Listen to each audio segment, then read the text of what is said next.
for asking better questions when it comes to our financial capabilities within our business. Rough and honest beats precise and imaginary every single time. So, before we start on costs, I do want to connect today back to our last session because these two sessions are actually not separate documents. They go hand in hand.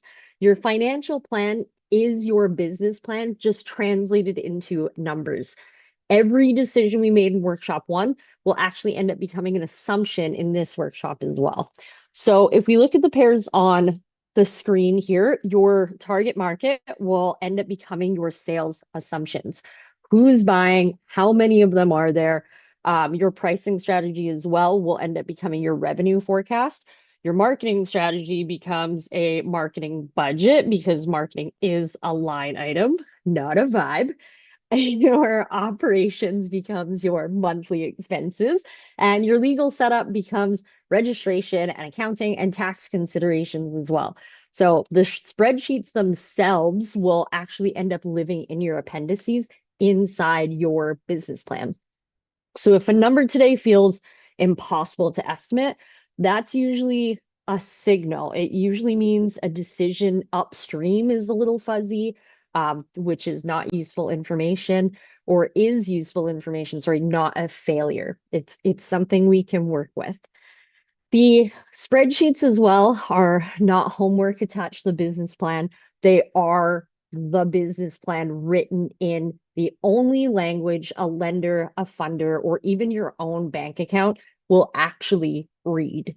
So let's start with that first number. This is what it costs to get everything moving here.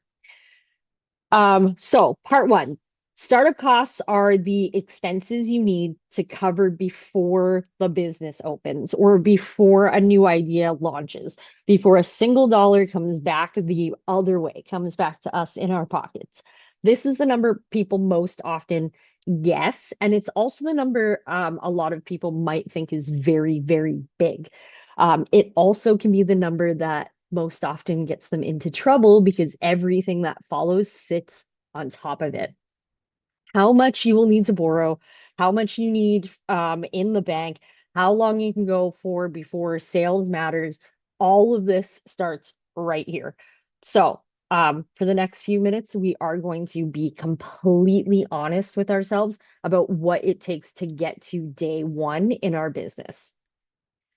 So we're going to define it as plainly as possible. Startup costs are the expenses needed before you open, before you launch, or before you begin selling consistently. Common examples are on my left here, equipment and tools. For a lot of you, that would be instruments or interfaces or mics or even a laptop.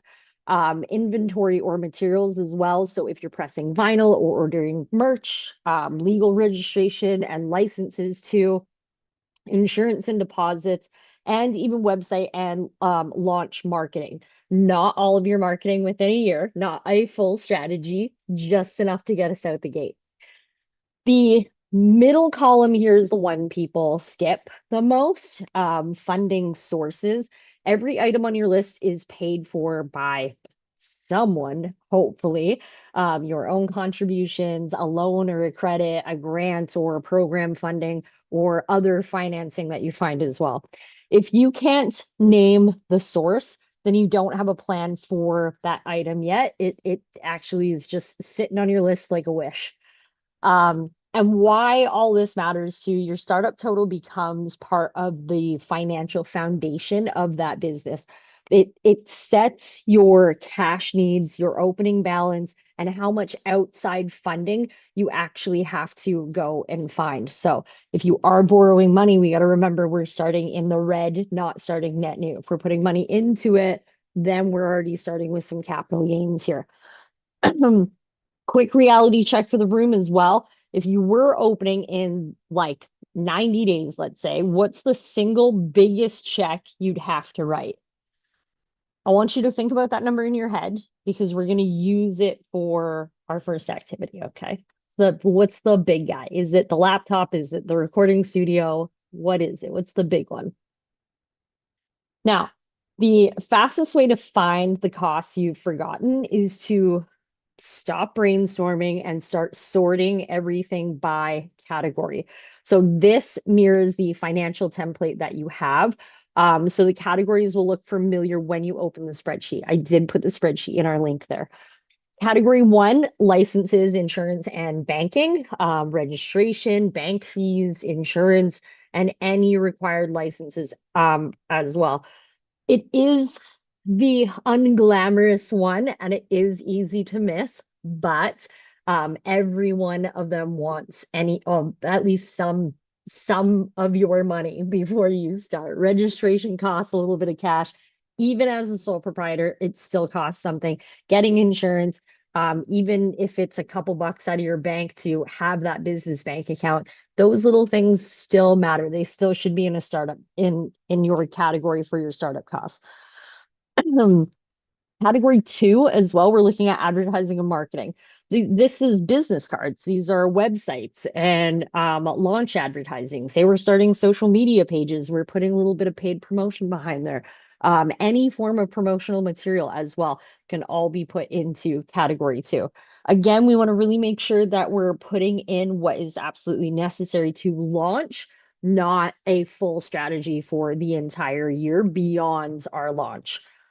Category three here, we're looking at equipment and technologies. This is our point of sale systems, our computers, our tools, our mixers, our machines.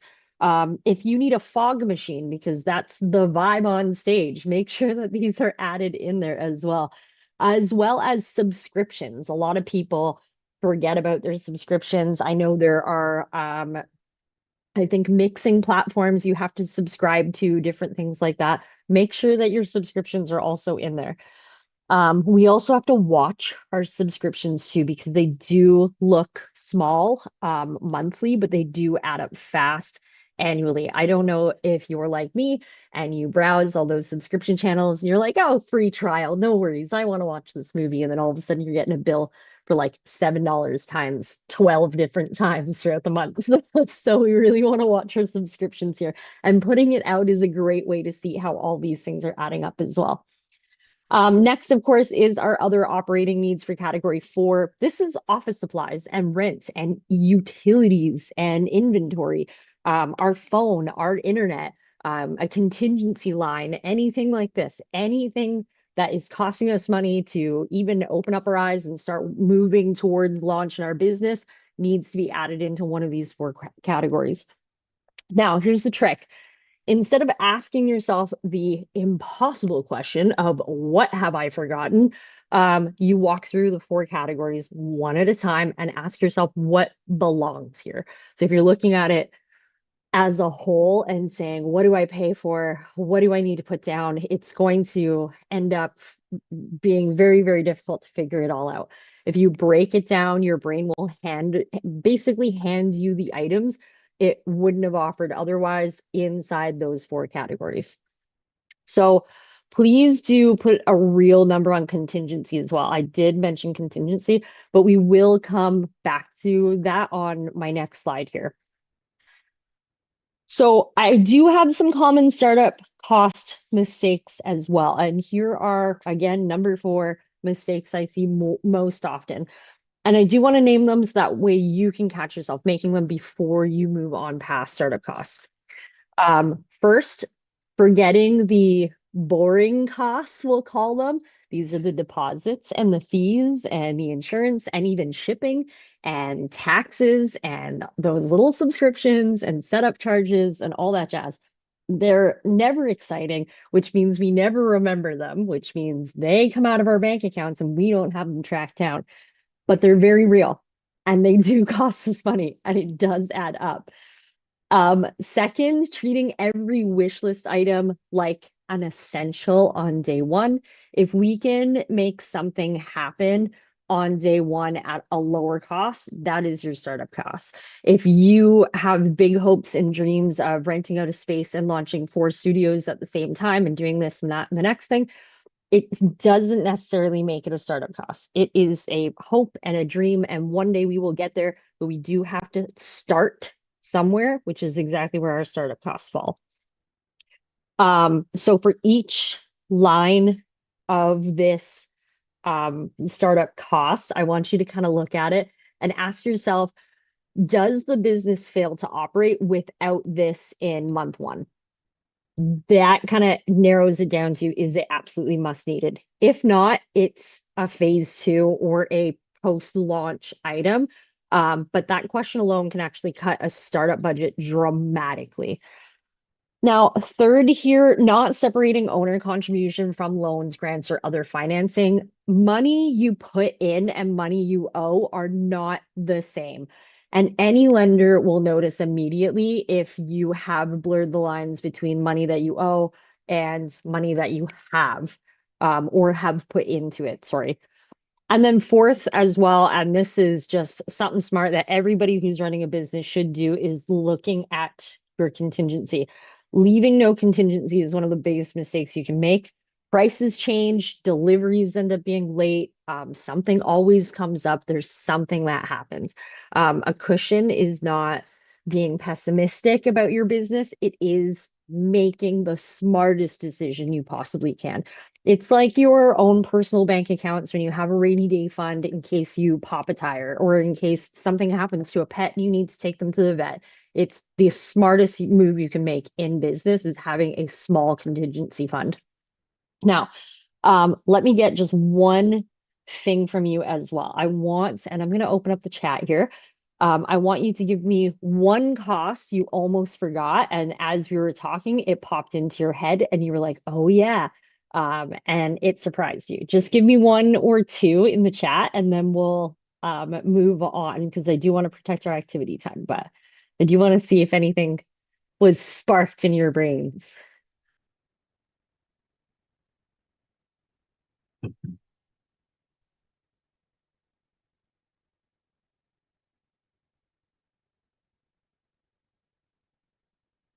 Ooh, sample library. Yes. Classes and workshops. Classes and workshops are a good one. Even I did not have that on my list here. Okay, great. Okay, so we're already hitting a transit. Oh, yes, 100%. Sheet music and print costs. Yes. Amazing. These are fantastic examples. Okay, so we are already hitting activity one here. We are going to build our startup costs. Oh my gosh, instrument maintenance. Yes, that is a good one. Oh, I did not think about this as well. But maintenance as well, that it is a good one that you flagged, but we do have to note that it could also be a month over month cost. So you have to maintain your instrument to get it going, and startup costs, yes, say we need to restring the guitar and do all the things, but it also translate into a month over month cost because we have to keep doing it, right? Okay, so find that page in the workbook. We did drop the chat laptop falls to the floor. Yes. Um, we did drop that link in the chat for your workbook. Open up workbook number 2. We are doing an activity. I want you to list your main startup costs. And for each item, fill the columns on the screen, what the item is, your estimated cost, whether it's a must-have or a nice-to-have. And you can do this just for a couple of items, and the funding source as well. If it's your own money, if it's a loan or a grant or something else, if you even borrowed it from a friend, anything like that, I want you to add it in here. Now, rough estimates as well are completely fine. I'd rather you list like 3 or 4 or 5 items with a ballpark number than one item with absolute perfect numbers. Even in your spreadsheets too, when you are starting to get going on this, you'll realize that a lot of these numbers will be rounded. It will be an estimate until it's real. So when we're doing startup costs and you're punching in these numbers, we're going to estimate based on our research, of course, what that may be, but until it is bought and in hands, it won't be a real number. It'll be an estimated cost. So I'll give you about 2 minutes to work on this. I'm going to have a sip of water. If you do have questions about it, pop them in the chat. More than happy to answer them. But yeah, take 2 minutes.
Okay, before we get back, how's everyone doing?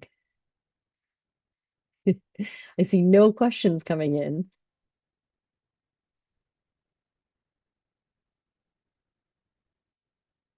Okay, all right. I promise you'll have more time to work on this. That workbook is yours to take with you, and I'm always here for additional questions as well. So now we're moving on to part two, which is how will money come in? This is a lot of people's favorite parts about doing financing because we want to know how we're making money. So how we are going to increase our revenue, how are we paying for those startup costs, all that jazz. So we've talked about what it is, what it costs essentially to open up our door. Now we're going to talk about revenue, the money coming in, it going the other way, coming right back to us. Here's a sentence to hold on to. A revenue forecast is only useful if the assumptions underneath are realistic. Okay. A forecast isn't a prediction of the future and it isn't a target, but it is a set of assumptions you can essentially defend out loud with your research. So, for this section, we're going to look at where those assumptions come from, which might sound similar to our last workshop, and how to basically sanity check those numbers as well. So, every revenue number you'll ever write is built from four assumptions. Again, my number four, price, volume, timing, and capacity. For price, what will each product or service sell for? So last time we were talking about it in workshop one on how to create our pricing and our pricing strategy. This comes straight from the pricing work we did in workshop one. Next, of course, is volume. We want how many units, sorry, bookings or students or projects can we realistically make happen each month, not in your best month, just in an average one. And this, my friends, comes from our operations section that we did in workshop one. Timing as well. This, we're going to look at if sales are going to be seasonal or if there will be a delay or if they kind of go in a bit of a lumpy wave, or if they're steady across the board here. For most of you in this room, you're going to kind of see a wave. You're going to see a dip and a peak, a dip and a peak. They look a little lumpy, especially with festival season or holiday sales or the school year for teaching. That matters enormously once we start looking at our cash flow coming in. Next, we're going to also check out capacity here too. And this is the one people skip because they envision themselves doing everything all at once and they believe to be, actually, I'm going to use the term rock stars at their business and definitely feel like they can do it all. But we do have to be honest with ourselves about our capacity as well. Can the business actually deliver the forecasted volume that we're looking at? If your forecast requires 40 students a week and you have 20 teaching hours, then your forecast is fiction. It is not possible. I'm sorry, you cannot split yourself in half and do double the work. So we have to be honest with our capacity here. Notice how all four of these do actually trace back to our last workshop, our target market, our value proposition, our pricing, our marketing, even our operations plan. So these numbers that you're adding in here, they don't come out of nowhere. We are backing it up with the information that we put into our business plan already. So here's the better question as well. The one at the bottom of the slide you can see here, instead of asking if the number is right, I want everyone to ask what would need to be true for this number to actually happen. That question tells you what basically to go and do, how we move forward with our business. So here is how you actually build a 12-month sales forecast. Again, 4 steps, and the spreadsheet handles the hard part for you. The spreadsheet that's in that drive that I posted. So step one, you're going to list what you sell or what you offer. It's your services, your products. Each product or service has its own line, lessons, gigs, merch, streaming, even licensing, everything on a separate line. We use separate lines because they will end up behaving differently as well. So step two, we're going to set the price for each one. Step three, we're going to estimate our monthly volume. This is how much of each per month across the year we can actually provide. And this is where you'll end up thinking about the seasonality we just talked about too. So we kind of want to average it out a little bit. Step four, we're going to review the totals monthly and annually, price times unit, and add them up. So price times unit, add them up. The spreadsheet ends up doing the math. We actually have formulas in that spreadsheet that I popped in the drive, so we made it at least as easy as possible. I'm not a big fan of math, so this is why we have spreadsheets like this. But with the spreadsheets doing the math, your job is going to make the assumptions honest. This is where I'm going to keep talking about honest. Honest with yourself, honest with the pricing, honest with the research that we've done. This is the big part of it. Now, two things to check as well when you look at the totals. Number one, does the annual number make sense for a business of your size? And does it line up with the business plan that you wrote? Same customer, same pricing, same marketing effort, etc. Everything that we've already done in workshop one. We're also going to note where this goes next. Your revenue forecast will end up feeding directly into your cash flow forecast, which is our next section. So a fantasy revenue number doesn't just make one page wrong. It will actually create a full domino effect on all of your financial plans and makes everything downstream wrong too. So again, even though these numbers don't have to be completely bang on and completely 100% true to a fault, they do have to be as honest and as close and as relevant as possible using what is in our business plan. So, which brings us to our next slide. This is my favorite slide, and you're going to hear me repeat these phrases because it's where our forecast usually goes wrong as well. An optimistic forecast says if everything goes perfectly, this is what I hope happens. A realistic forecast says, based on my capacity, my marketing, my evidence, and my timing, this is what I can reasonably defend. A forecast is not a wish list. It is not a hope to get there one day. I mean, you can make like a 10-year forecast, but that's a whole other workshop. Your forecast should be a planning tool. If the number, sorry, is too high, you'll overcommit to costs that you can't cover. If it's wildly conservative, you may talk yourself out of something completely workable. Both directions will end up costing you.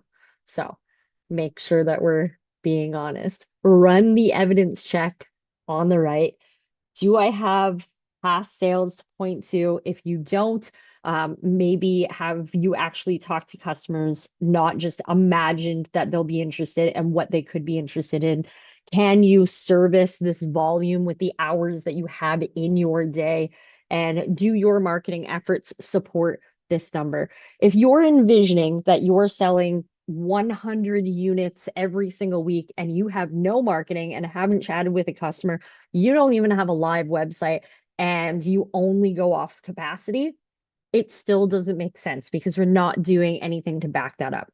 If you are doing all the marketing and doing all the things and you end up getting 500 sales throughout the week and you're only able to complete 100 sales because you oversold yourself and over capped your capacity, this is going to end up backfiring on you. It's going to make your business, it's going to actually hurt your business and credibility standpoint. So it's really important that we kind of even ourselves out and align these numbers and our business plan with what we can handle and what our efforts can accomplish. Being able to defend your assumptions out loud as well is what turns a hopeful spreadsheet into a plan. And this way, a partner or a lender or a funder will end up trusting the numbers and trusting your plan moving forward too. Okay, second activity. I think we're doing good with timing. We're already almost halfway there.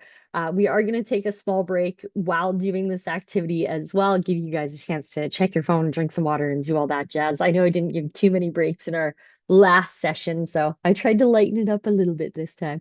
But second workback book activity, sorry, is the revenue assumption builder. So I don't want you to build a full forecast. That does take a little bit more than the few minutes we're going to give you. And there isn't time to do it in one session. I don't want you to rush into it as well. So instead, I just want you to pick one income stream, preferably your biggest one, or even the one that you're less sure about as well, because I can also support and answer questions with this too. For that one revenue stream, fill in our boxes here. What is the product or the service that you're offering? What is the price? What is a realistic monthly quantity that you can provide? And then monthly revenue. This is price times quantity. Okay, price times quantity. Oh, sorry, it says activity 3 in the workbook. That second box, sorry, the two boxes that matter the most on here is what evidence supports this and past sales awaiting, or sorry, which could include past sales awaiting list, a conversation with a real customer, if you've worked with a real customer, if you know other people in the industry that are in a similar sense, as well. And of course, what still feels like a guess. This is where I just want you to kind of tap into what you're feeling and thinking while putting this. What do we feel that we're still currently guessing at? And be honest with yourself too. Just please don't just write like all of numbers because same, but we're trying to make that not happen here. The second box is not a confession or a failure or anything like that. This is your research list. This is what we're going to work on. This is essentially your pit, and this pit we're going to turn into a peak.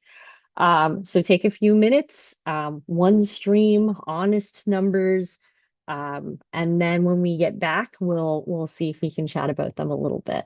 We are going to take a quick break after this too. I am going to flip back to the slide for you guys to also look at it. Maybe stretch, grab a water or a cup of coffee. Let's give us, what do we think, Claire? 5 minutes? 5 minutes? Okay, let's do 5 minutes and then we'll see you back at 2:45.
Get started.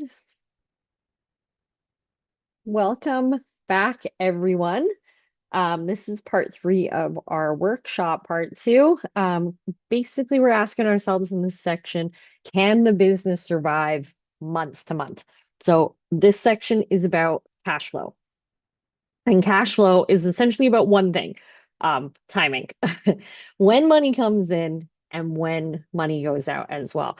So, not really how much over the year, but when specifically, because your landlord and your suppliers and your credit card company does not care about what your annual total actually looks like, but they do care about the 15th of the month or the first of the month or whenever they want their money coming out of your account.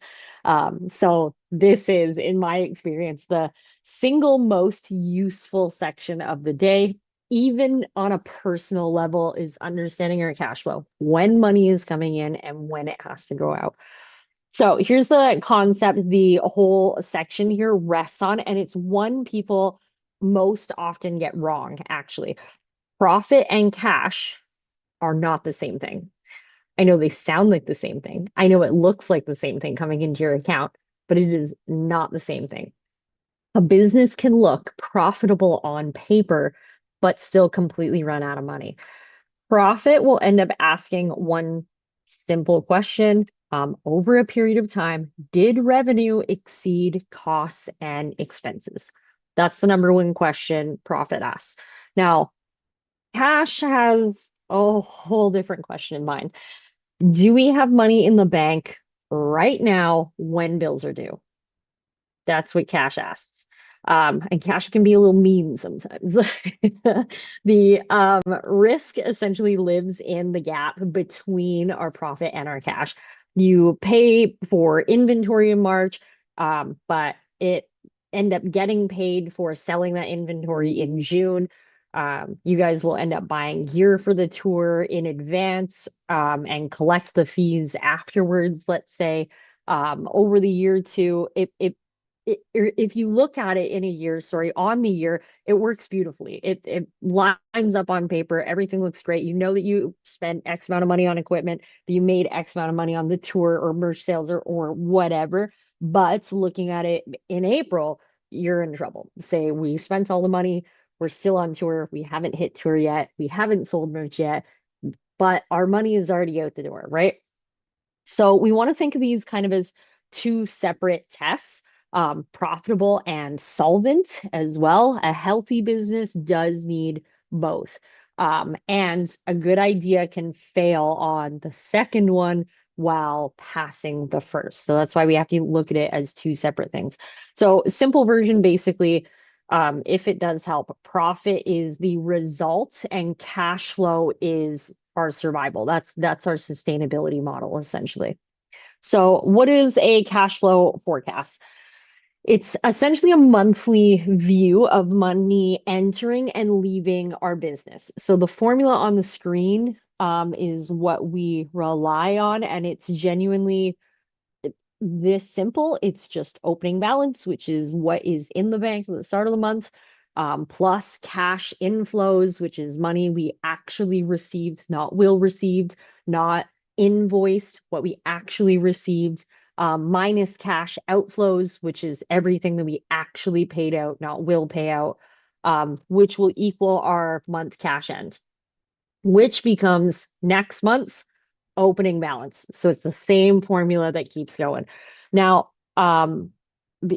yeah, same formula that keeps going. We basically repeat it 12 times and we have ourselves a yearly forecast. Now, what you do with it is the valuable part. So first, we're going to review the pattern. We're not going to look at the annual total yet. We're going to look for months where this balance drops too low or goes into the negative, which means we're have too much outflow, not enough inflow, because one bad month matters even if the entire year is fine, and it could potentially be fixable. Next, we're going to plan before the crunch, okay? If we do see a low cash month is coming 3 months out, we have a couple of options here. We can adjust our spending, we can shift our timing, we can push sales efforts a little earlier to start bringing cash in, arrange financing while you still look healthy on paper. If you find out like the week it happens, you end up having no options at all. So being able to use this forecast too and seeing where those peaks and pivots are throughout our forecast helps us pre-plan and make smart choices now. So in 3 months from now, we are not drowning, which is the entire value of this exercise is just turning what could potentially be a surprise into a valuable business decision. So, three reasons businesses will end up running out of money, and none of them means that it is a bad idea in any sense of the word. First and foremost, spending before collecting, inventory, deposits, equipment, even our marketing as well. All of it happens before our revenue arrives, before we start bringing in money or before our next lump of money comes in. The bigger the gap, the more cash you're going to end up needing to bridge that gap. Second, seasonalities or delays as well, slow months or late payments or irregular sales.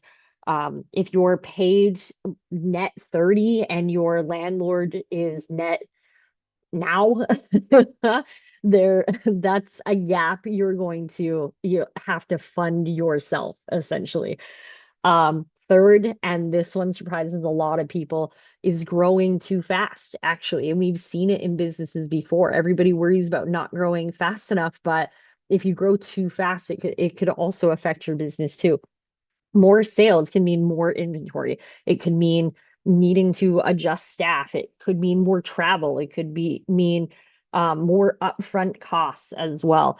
Growth will end up consuming or could end up consuming cash before it produces it.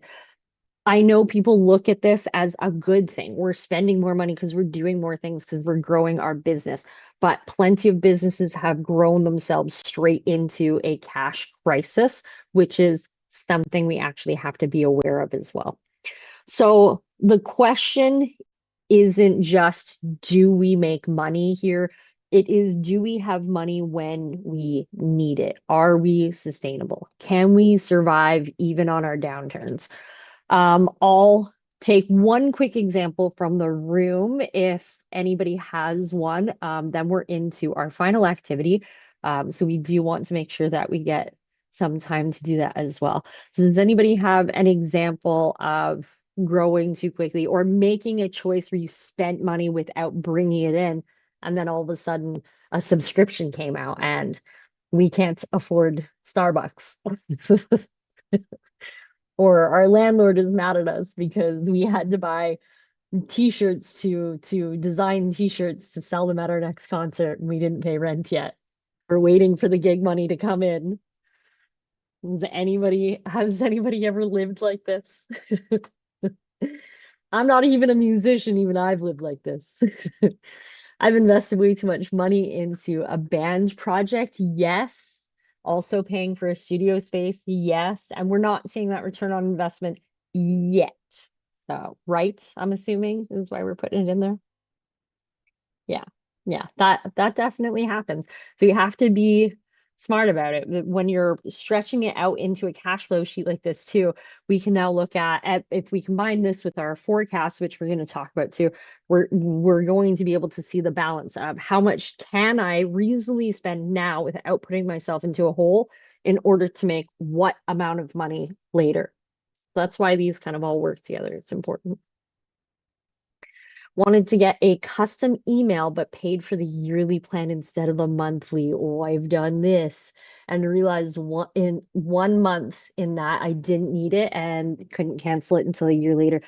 I got stuck with, I won't name drop, but you guys can probably know which one I'm talking about, in a PDF editing software, cloud-based platform that also has all of the other photo image editors. I'm trying not to say the words and all of that jazz, and found out that I cannot cancel month over month, and they just take it right out on an annual basis. And I had to go through so much rigmarole to get that thing canceled. It was insane. So, yeah, I'm like at the grocery store trying to get dinner, and I could not because I can now edit every single photo in my catalog, and I'm not a photographer, but I can't have dinner.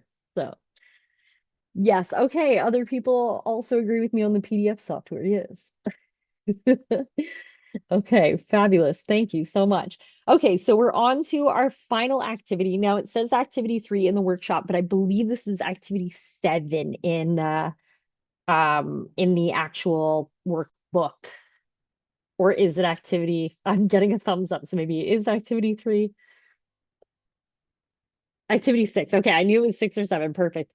Because I think one is the actual building and then one is testing those assumptions within the workbook. So we're moving on to activity 6 here. Activity 3 in our webinar today, which is our last workbook activity today.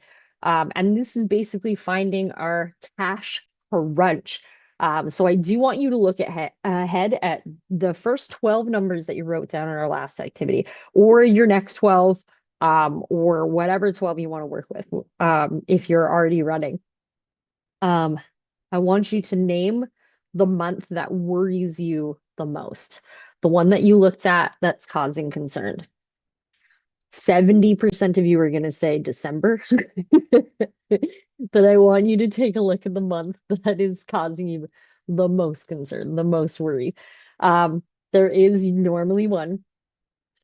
Sometimes it's December, sometimes it's actually January, fear the holidays, or in the summer if you teach or wherever the big check is due throughout the year. Now, I want you to write that month down and then work the boxes.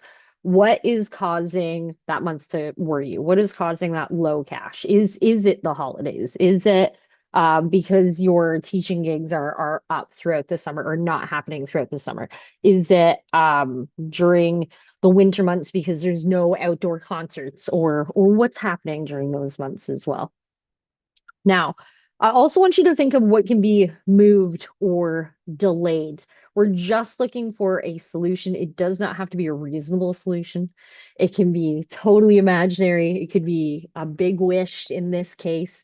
But is there something that we can move or delay, in terms of like a payment? Is there a purchase that could potentially wait a month? Do you have a really, really super nice landlord that loves you to death and it's probably your mom?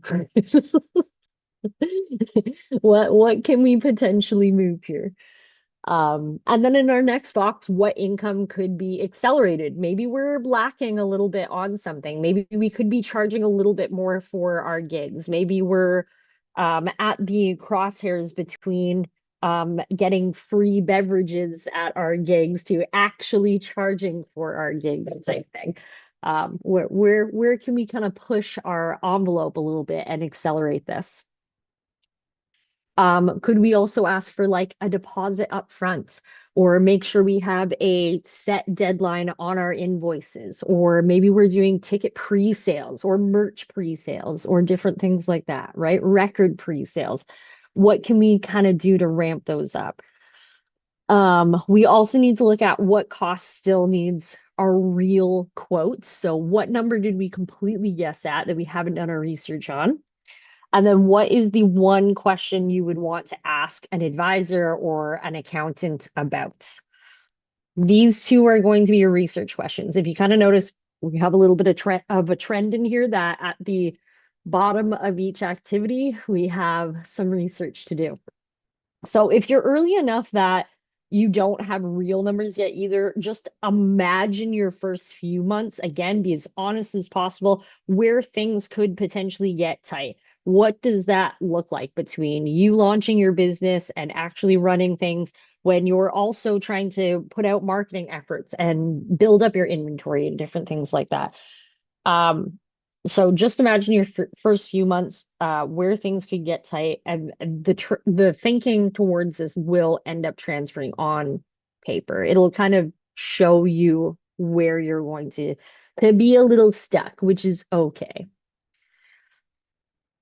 So if you do leave today with 1 month circled and 2 ideas for handling it, then this workshop was well worth your while today because it will support every effort you are doing moving forward. And it will show you that it is possible to turn cash into revenue. Okay, and we are on to our final section today. Essentially, will it make money? Like as a whole, am I going to be profitable? We covered what it costs to start. We covered how much money comes in, whether you can survive the timing. Sorry, this is actually our final part in those cash flow sheets because I do want to tap on taxes before we also take off. The last financial question here is basically is your business model worth it? Is it worth this time and effort? Is it worth all the money that we're spending? Will we eventually generate revenue? Now, do not get discouraged by this section. It could take time, and that is totally normal. You could make your first sale next week. That is totally normal. You could be cash down for the next year or more, and that is totally normal. Okay. It all depends on industry trends and how we're looking at things and our marketing efforts. And I know a lot of you might even be working full-time jobs or going to school or supporting a family or anything while you're making all these dreams come true. That also causes a little bit of delay in a start or a launch or a growth revenue process. And all of these things are totally normal and totally okay. What we want to look at in this section is if it will ever make money. If the answer is yes, then it's worth it. Okay. If the answer is not right now, it's still worth it. If the answer is no, because you have an idea to sell band t-shirts to ants or something, then we might want to just relook at the revenue model. Simple as that, as simple as that. We might want to adjust some ideas, not give up ever, just adjust a few things. So our last financial question is just whether or not it's worth running. Profitability will ask whether your business creates enough margin after all of your costs and expenses, enough to pay you and enough to absorb a bad month and to give you a reason to keep going with it and to keep building this business. This section is very short, but it is the one that kind of decides whether or not you feel this whole thing is worth it. Okay. So the core idea here fits in one line. Revenue does not equal profit, as we know also with cash, but revenue is what comes in the door, and profit is what is left after your inventory, your costs, your expenses, and your other disbursements as well. And then after taxes. I'm sorry. I do have to bring up the fact that we also have taxes on top of this. The financial template that we also provided does walk you through exactly this. It does start with revenue and sales. It subtracts your inventory costs to get to your gross margin, then subtracts general expenses and other disbursements to get to your total expenses. And that will give you net profit before tax. Then it estimates your net income tax and gives you net profit after tax as well. That last number is the real one. That is what is actually available to you to reinvest into your business, to put in your pocket. That's your number. That's what you own as a business owner. And sometimes that number looks a little daunting, and sometimes you do this spreadsheet and you look at that number and you go, yeah, that's why I'm here. So this becomes a fun activity, but it can also be an eye-opening activity as well. Here are the key ideas at the bottom, which I like you to sit with for a second as well, because a business can be very busy, but also not profitable. Sold out shows, a full teaching schedule, merch flying off the table, and nothing left at the end of the month. That's okay, especially when you're starting. But the numbers are how you essentially separate activity from sustainability too. Busy is a feeling, Profitable is a calculation. Okay. So let's put cash and profit to the side or side by side, sorry, because you need to kind of read them together. They do go hand in hand. Think of them as two gauges on the same dashboard. The cash flow gauge will end up asking, can the business pay its bills this month? We like when they do. But the profit gauge asks, is the model generating enough margin over time? Essentially, is it worth it for you, the business owner? Not just can you sustain this business, but is it going to pay for the lifestyle that you want? And I know I'm talking to a room full of musicians, so I don't mean like lifestyle, the rich and the famous. I'm talking about like, can we pay our rent and make our car payment and put food on our table and enjoy our life as is type thing. So now we read the combinations here too. Positive profit, but weak cash means you have a timing risk. Okay, these things actually mean something. The model works, but the calendar doesn't, which is usually fixable with just some better planning, some short-term financing, little adjustments here and there. Strong cash, but no profit means a sustainability risk. Maybe you took a deposit, or maybe you're living off of startup funding. It feels fine right up until it isn't, and the cash runs out. Now, if both gauges are weak, it's not a failure, but it is a signal to go back and rethink about our assumptions as well. Our price, our volume, our cost structure to better to rethink now than to fund the gap out of your own pocket for an entire year before we have to go back and rethink about it. When you're starting off too, you have a really unique position where you can adjust your pricing model, where you can change your target audience, where you can do all of these things by testing out these assumptions in our business plan and in our cash flow sheet. It's a lot nicer to see these numbers on paper and kind of play with our timing tools and our pricing and our metrics and our volume and all kinds of things now than when we're in the thick of it and cash is flying out the door and we have bills that are owing and we're not making the best decisions throughout our business because we did not look at our actual forecasts and our cash flow sheets and structure it accordingly. It's just a way to test our assumptions that we made in workshop one, honestly, and make sure that we're making the decisions up front before it costs us a lot of money.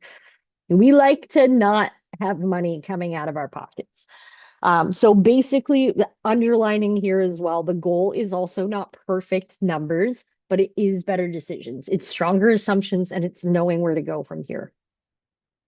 So, our absolute final section and the worst section, but a section that is very important to us, are tax assumptions, tax considerations.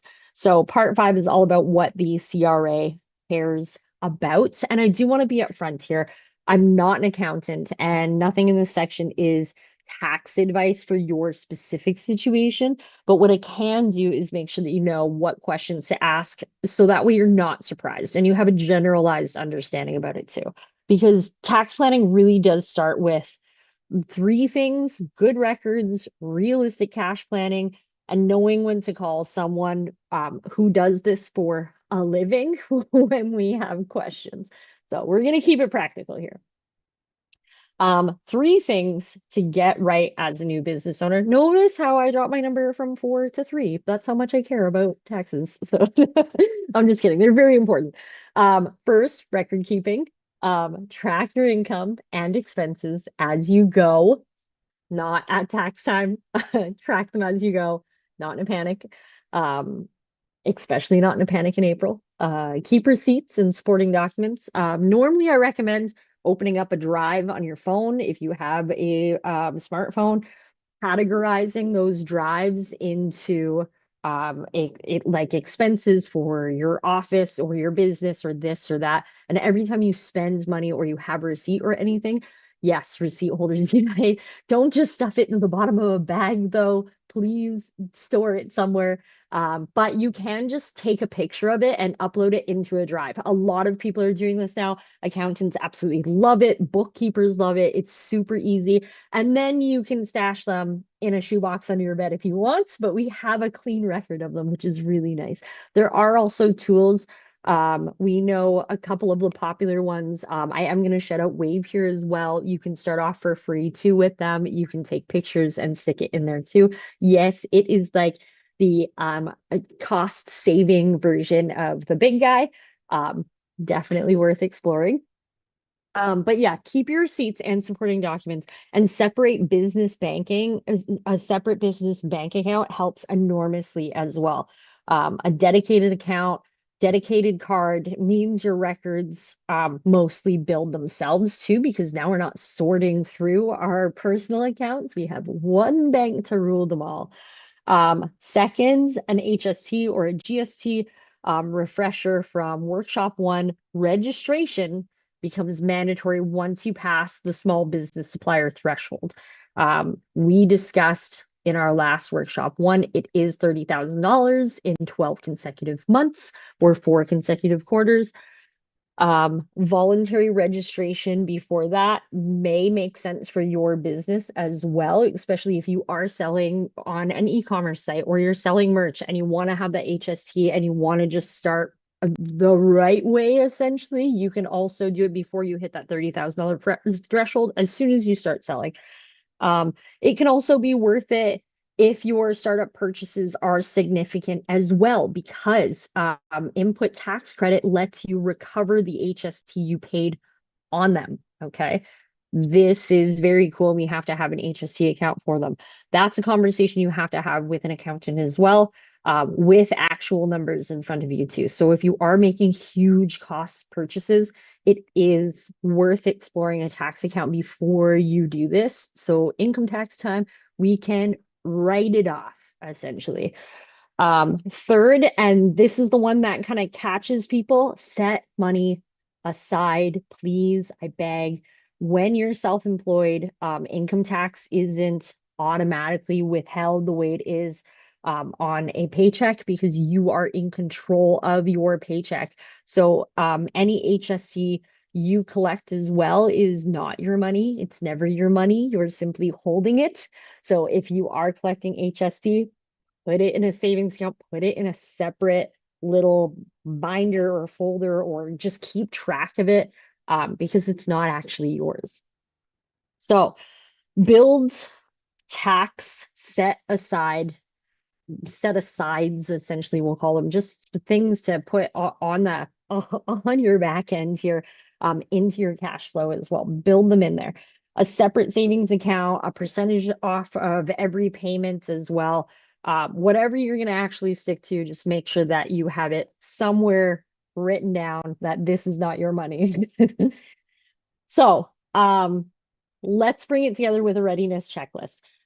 What you should walk out of here doing next, essentially, is right here on this slide. So before launch, I want you to gather these, your startup cost quotes, your pricing and revenue assumptions, your monthly expenses, just estimates, insurance and license costs, and your list of tax and accounting questions, just the questions as well.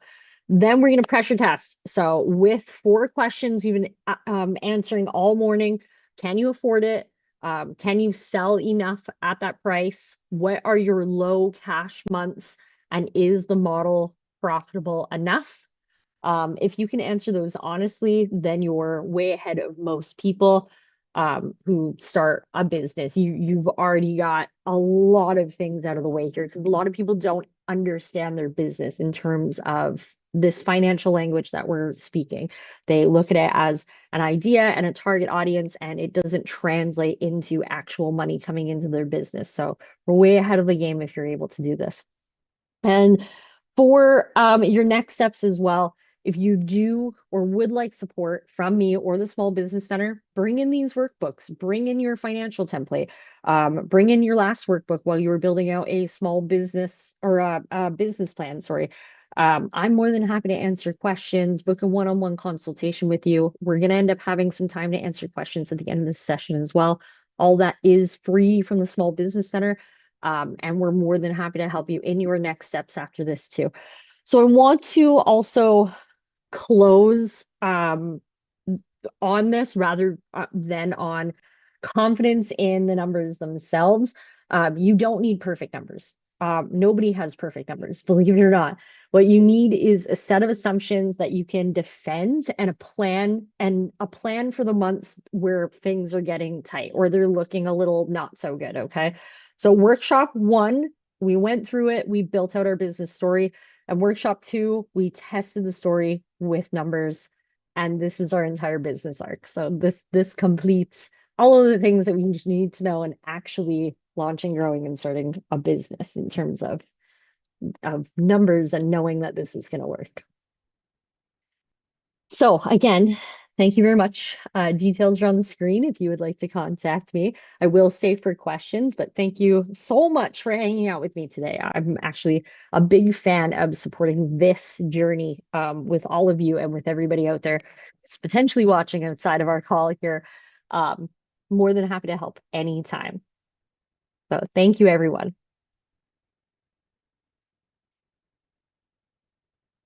Some questions. We might keep it within the within the meeting itself. So I'll do our closing remarks. I can talk today. On behalf of the Canadian Musicians Cooperative, we would like to thank you, Kathryn, for sharing your experience, knowledge, and resources. For anyone watching this live stream publicly, we have more public workshops planned during the summer season, as well as our Barns to Beaches Showcase tour. You can find more information on our website, www.canadianmusicians.coop, C-O-O-P. Thank you, everyone, for joining us, and thank you again, Kathryn, for your presentation. Amazing. So with that, I might let our live stream team off the hook, and we will keep our recording going. That way, if there are questions, you guys are able to ask.